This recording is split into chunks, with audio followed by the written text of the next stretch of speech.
ГСП онлайн. Городские новости сейчас. Накануне Нового года не обойтись без поздравлений. Вот и Союз ветеранов Афганистана и событий в Чечне не прошел мимо традиции.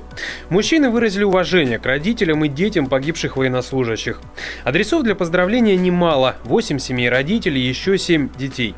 Нужно успеть поздравить всех в Ухте и пригородах. Ну и, конечно, в семейный праздник не обойтись без теплых слов и пожеланий.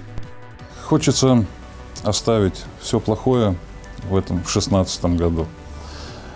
И думать, что в 2017 году мы все будем с вами жить лучше, что меньше будет всяких негативных историй. Особенно нам, как людям, прошедшим войну, хочется, чтобы Россия все-таки закончила всякие локальные наши конфликты, чтобы у нас среди наших военнослужащих не было потерь. 30 декабря все подарки будут доставлены своим адресатам. Вот, например, первая квартира. Здесь живет мама Олега Карауша, погибшего в Чечне.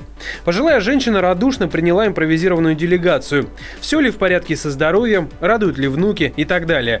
Разговор привычный, но от этого не менее нужный, ведь главное – внимание.